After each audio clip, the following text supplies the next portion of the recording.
Bismillahirrahmanirrahim.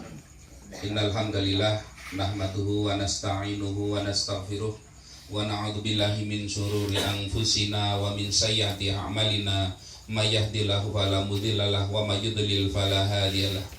Asyhadu an la ilaha illallah wa asyhadu anna Muhammadan abduhu wa rasuluh la nabiyya ba'da. Allahumma sholli ala sayyidina Muhammad wa ala ali sayyidina Muhammad. Alhamdulillah, malam hari ini kita kembali bertemu di majelis yang insya Allah penuh dengan keberkahan ini dalam rangka kajian rutin malam Kamis ya. Tadi saya sempat lupa, benar-benar lupa kalau ini malam Kamis. Saya pikir itu malam Kamis besok. Makanya tadi sempat kaget itu. Alhamdulillah, pada malam hari ini kita akan masuk ke kajian kita atau diskusi kita, yaitu keutamaan majelis ilmu. Nah, ini karena memang ini perlu kita sampaikan karena terkait dengan kita semua yang ada di sini. Insya Allah semoga majelis yang kita hadiri ini adalah merupakan majelis ilmu yang membawa keberkahan untuk kita, sehingga menjadikan kita selamat baik di dunia maupun di akhirat. Amin Allahumma amin. Alhamdulillah bahwa yang namanya majelis ilmu ini adalah merupakan majelis yang paling mulia yang ada di dunia. Maka Rasulullah SAW menyatakan, kalau kamu melewati taman surga, maka sempatkan dirimu untuk datang kepadanya. Nah, Rasulullah ini para sahabat bertanya, ya Rasul, bagaimana kami melewati taman surga? Nah, ternyata dijawab oleh Rasulullah SAW, yaitu ketika engkau melewati majelis zikir, majelis ilmu, maka itulah taman surga. Kenapa disebut dengan taman surga yang namanya majelis ilmu itu? Karena majelis ilmu ini paling tidak memiliki beberapa keutamaan. Ada beberapa keutamaan di dalam majelis ilmu. Yang pertama, keutamaan dari majelis ilmu itu adalah membawa kepada ketenangan. Nah, kira-kira ada orang nggak itu kan? Karena orang yang susah saja, orang yang pikirannya kacau itu kan, orang yang penuh dengan masalah, datang ke majelis ilmu, hatinya akan menjadi tenang. Nah, ini salah satu ciri dari majelis ilmu yang mengandung keberkahan. Jadi kalau panjenengan semuanya hadir malam Kamis di sini, di tempat ini, kok ikut kajian kok hatinya tidak menjadi tenang, nah, maka berarti ini bukan majelis yang berkah ini. Cari majelis yang lain itu. Jadi nggak harus dengan saya, itu artinya dengan siapapun silahkan, selama itu majelis menjadikan hati kita merasa menjadi tenang. Itu salah satu ciri daripada majelis yang membawa kepada keberkahan. Ini menjadikan, kenapa disebut sebagai taman surga? Salah satunya adalah menjadikan kita itu tenang, menjadikan kita itu merasa bahagia, menjadikan kita itu merasa senang. Ini yang pertama. Ini sebab daripada hal tersebut. Yang kedua, yang namanya majelis ilmu ini menjadikan orang tersebut dinaungi oleh Allah dengan rahmat. Kalau di dalam salah satu ayat di dalam Al-Quran, innamal mu'minuna alladzina idza dzukirallahu wajilat qulubuhum wa idza tuliyat alaihim ayatuhu zadatuhum imana. Nah, ini innamal mu'minuna, sesungguhnya orang beriman itu, alladzina, yaitu mereka, idza dzukirullah, ketika disebutkan asma Allah, wajilat qulubuhum, maka bergetar hatinya. Wa idza tuliyat alaihim ayatuhu, maka ketika disebutkan, dibacakan ayat kepadanya, zadathum imana, maka akan bertambah keimanannya. Ini kalau kita dibacakan ayat, dibacakan Al-Quran, bertambah imannya, menjadikan keberkahan, ini menjadikan turunnya rahmat, maka majelis ilmu menjadikan dinaungi rahmat. Dinaungi rahmat. Jadi kalau turun rahmat, misalkan kita di sini semuanya membaca Al-Qur'an. Tidak ada kajiannya ini, hanya baca Al-Qur'an. Maka di situ akan turun rahmat. Akan turun rahmat. Artinya apa? Artinya bisa ketika itu turun, bisa di satu orang turun, di yang lain tidak terima. Yang satu turun, yang lain tidak terima. Bisa seperti itu. Karena satu bisa turun rahmat kepada seseorang, yang lainnya bisa tidak turun rahmat kepada dirinya. Tapi khusus majelis ilmu adalah dinaungi rahmat. Artinya semua yang ada di majelis ilmu itu semuanya mendapatkan rahmat. Ini, jadi semuanya mendapatkan rahmat. Makanya ada satu malaikat yang diperintahkan oleh Allah Subhanahu wa taala. Perintahnya apa kepada malaikat itu? Dia itu setiap hari keliling, mengelilingi dunia itu, setiap hari keliling, muter-muter kemana-mana. Apa yang dilakukan malaikat ini?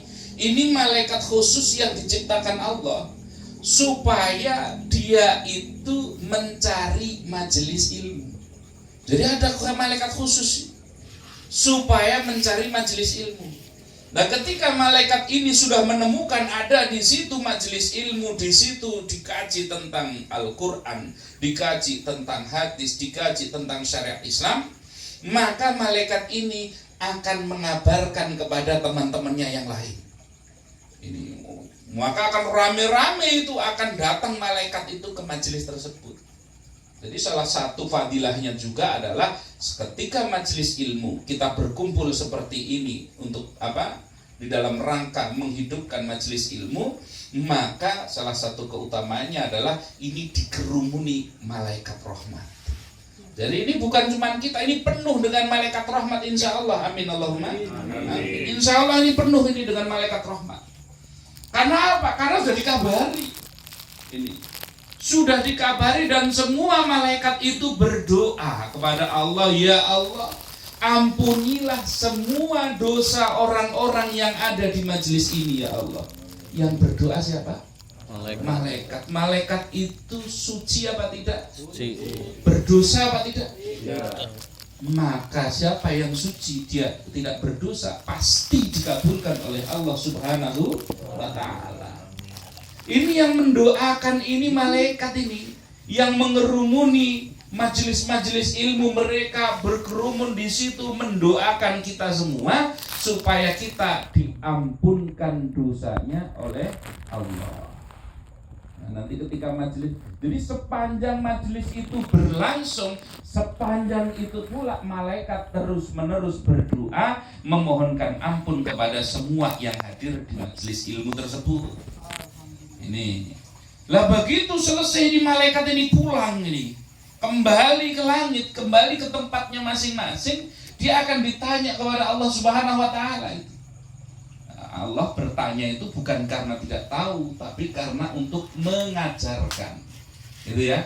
Nah, makanya kok Allah pakai bertanya? Kan Allah Maha tahu. Lah kalau Allah itu enggak bertanya, terus kalian mau tahu dari mana itu? Ini. Maka Allah bertanya kepada malaikat, dari mana kalian? Dijawab oleh para malaikat, kami dari majelis ilmu ya Allah. Di situ dibacakan tentang bersyukur kepadamu, di situ dibacakan tentang memahasucikanmu. Kemudian ditanya malaikat ini, Allah bertanya bukan karena nggak tahu, tapi ingin mengajarkan hikmah kepada manusia. Kenapa orang-orang itu, apakah orang-orang itu pernah melihat aku sehingga mereka itu bersyukur kepadaku, sehingga mereka itu bersyukur kepadaku, memahasucikan aku? Nah, dijawab oleh para malaikat, tentu tidak ya Allah. Lalu apa yang mereka minta kepadaku? Mereka menginginkan ampunan darimu, mereka menginginkan ridhomu ya Allah. Maka kemudian Allah menjawab, kepada para malaikat itu, bertanya kepada para malaikat itu, bagaimana seandainya orang-orang itu yang ada di majelis ilmu itu aku berikan surga, aku tunjukkan surga untuk mereka, bagaimana? Maka para malaikat menjawab, oh tentu ya Allah, pasti mereka akan semakin bersemangat di dalam majelis ilmu itu. Nah, lah apakah mereka pernah melihat surga? Tidak ya Allah, tapi mereka percaya. Nah ini kemudian singkat ceritanya, kemudian dalam tanya jawab itu, singkat ceritanya adalah Allah menyampaikan, para malaikatku, ketahuilah, saksikanlah bahwa aku mengampuni orang-orang yang ada di majelis ilmu itu. Jadi diampuni. Ada malaikat yang bertanya kepada Allah, ya Allah, itu yang hadir di majelis ilmu itu nggak semuanya niatnya mau ngaji ya Allah. Tidak semuanya niatnya mau ngaji. Ada yang punya niat tertentu. Niatnya entah mungkin karena urusan bisnis, entah mungkin karena urusan pribadinya, tapi dia ikut hadir di majelis tersebut karena dia ada keperluan sendiri, bukan mau cari ilmu ya Allah. Apakah dia juga mendapatkan rahmat-Mu? Apakah dia juga mendapatkan ampunan dari-Mu? Apa jawaban Allah? Maka semuanya mendapatkan ampunan dari-Mu. Walaupun ada yang datang ke sini, misal ini kayaknya Pak Gofar ini masak kecek ini, pas lapar ini. Nah, kita harus berangkat ini kan gitu. Niatnya bukan ngaji niatnya gitu. Tetap saja mendapatkan ampunan dari Allah. Tetap saja mendapatkan rahmat dari Allah. Tetap. Mau yang datang ke sini tiba-tiba ngantuk ketiduran, dapat rahmat, dapat ampunan. Itu. Semuanya niatnya apapun dapat rahmat, dapat ampunan. Ini luar biasanya, ini keutamaan daripada majelis ilmu. Majelis ilmu itu luar biasa, memberikan ketenangan batin, menjadikan hidup kita bahagia, menghentikan kita dari kemaksiatan. Coba kalau kita nggak duduk di sini nih, mungkin saja kita di rumah sedang maksiat ini. Buka HP, loh ini ada penyanyi baru nih, menarik ini. Loh iya tak? Bisa seperti itu, tapi di sini kita dihentikan oleh Allah, menjadikan kita tidak bermaksiat. Di surga itu adanya tenang, di surga itu adanya bahagia, di surga tidak ada kemaksiatan. Di majelis ilmu semuanya juga ada seperti itu. Merasa tenang, bahagia, tidak bermaksiat. Ini maka luar biasa ini yang namanya majelis ilmu. Jadi keutamaannya luar biasa. Ini makanya tidak setiap orang itu diberikan oleh Allah ringan kakinya untuk berangkat ke majelis ilmu. Maka siapa yang mampu meringankan kakinya datang ke majelis ilmu, maka di situ berarti Allah ridho kepadanya. Ini tanda Allah ridho kepadanya adalah dia diberikan ringan kakinya menuju majelis ilmu. Ini tandanya. Bahkan di bulan-bulan tertentu, gitu ya, di bulan-bulan tertentu mendatangi majelis ilmu itu memiliki keutamaan yang luar biasa. Sebagai contoh misalkan, kalau kita di bulan Ramadan kita datang ke majelis ilmu, di hari-hari biasa saja datang ke majelis ilmu, setiap langkah yang kita keluar dari pintu rumah itu sudah luar biasa, mendapatkan pahala seperti orang berjihad fisabilillah itu. Keluar dari pintu rumah, buka pintu, satu langkah keluar dari kaki kita dari pintu, maka di situ setiap langkah kaki kita dihitung oleh Allah sebagai jihad fisabilillah. Ini hari biasa, Pak. Bagaimana kalau di bulan Ramadan? Di bulan Ramadan, Pak, makanya jangan sampai rugi. Bulan Ramadan kok tidak datang ke majelis ilmu, itu kerugian yang luar biasa. Kenapa? Di dalam kitab Tanbihul Ghafilin disampaikan bahwa siapa yang datang ke majelis ilmu, di mana dia itu ada datangnya di bulan Ramadan, maka setiap langkah kakinya Allah bangunkan dia satu istana di surga. Satu langkah kaki dibangunkan satu istana di surga. Ini khusus bulan Ramadan. Ini luar biasa ini. Datang ke majelis ilmu. Karena ilmu itu penting, Pak. Kita itu beramal tanpa ilmu, maka tertolak amal kita. Ini. Karena kalau nggak tahu ilmunya tertolak. Ini kita sholat itu, ternyata nggak punya ilmu. Alah, kira-kira saja itu. Lalu namanya nggak punya ilmu itu, sudahlah ini. Daripada habis subuh, daripada tiduran nggak jelas, lebih baik saya sholat.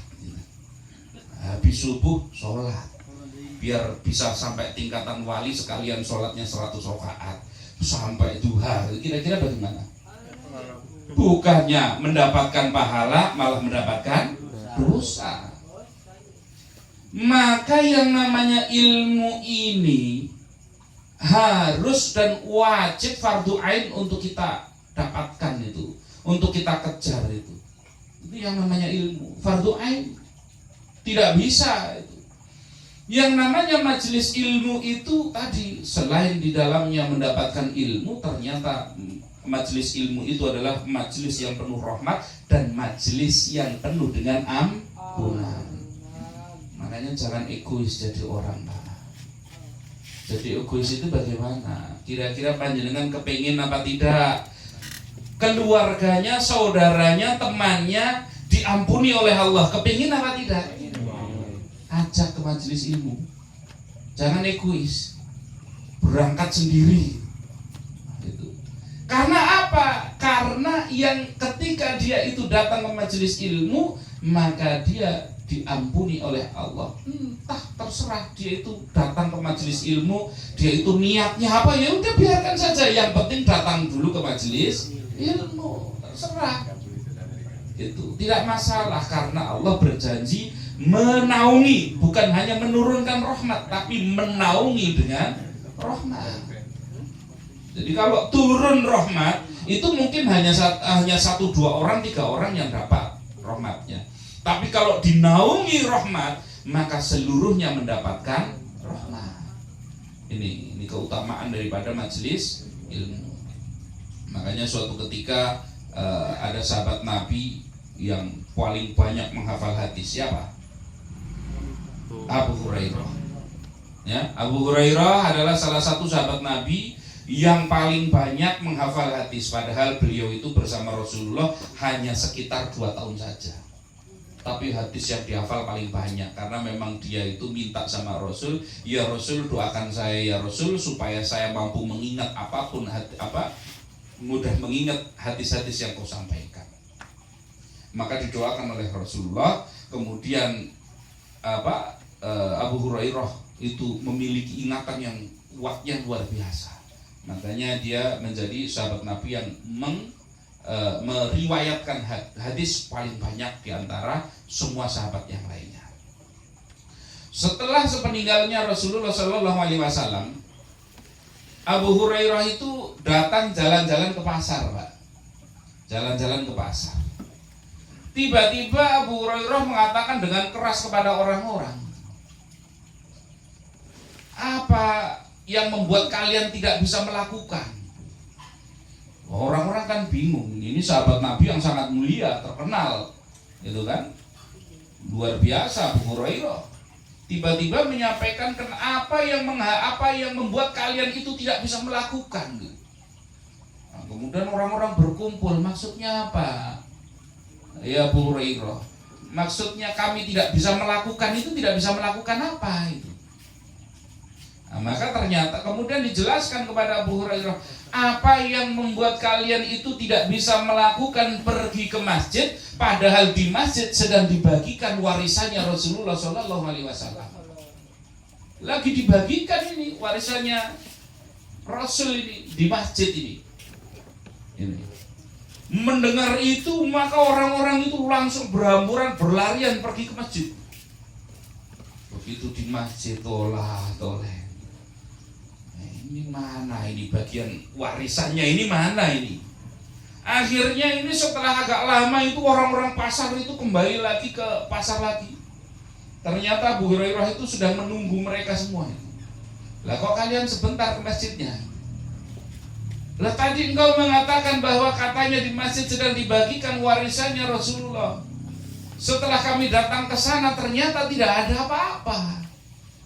Maka Abu Hurairah bertanya, masa iya kalian gak menemukan satu orang pun di sana? Ya kami temukan di sana itu ada orang yang sedang sholat. Di sana kami temukan ada orang yang sedang berzikir. Di sana ada orang yang sedang mengaji, membahas halal dan haram. Ya cuman itu, tapi gak ada pembagian warisnya. Apa kemudian dijawab oleh Abu Hurairah? Celaka kalian, celaka. Itulah warisannya Rasulullah SAW. Rasulullah tidak meninggalkan dinar dan dirham untuk kalian, tidak meninggalkan harta untuk kalian. Yang ditinggalkan oleh Rasulullah adalah ilmu. Ini. Nah, maka kita datang ke sini, ini berarti kita semua sedang menerima warisan dari Rasulullah SAW. Karena kita itu muslim, maka kita berhak untuk mendapatkan warisan. Harusnya kita itu bersemangat untuk mendapatkan warisan. Ini harusnya kita bersemangat ini. Dan warisan dari Rasulullah SAW adalah ilmu. Karena ilmu ini menjadi dasar kita di dalam beribadah. Ibadah tanpa ilmu tertolak. Ibadah tanpa ilmu tertolak, bahkan bisa berdosa ketika ibadah itu dilakukan tanpa ilmu. Ini maka penting yang namanya mencari ilmu. Ini penting sekali untuk kita semua. Nah, ini awalan untuk diskusi kita pada malam hari ini. Silakan nanti mungkin ada hal-hal yang mau ditanyakan boleh seputar tadi tentang keutamaan majelis ilmu, gitu ya. Atau mungkin nanti ada pertanyaan yang lain, kalau memang mampu kami jawab ya kami jawab, kalau belum ya jadi PR kami. Silakan, saya kembalikan ke Mas Fajar. Assalamualaikum warahmatullahi wabarakatuh.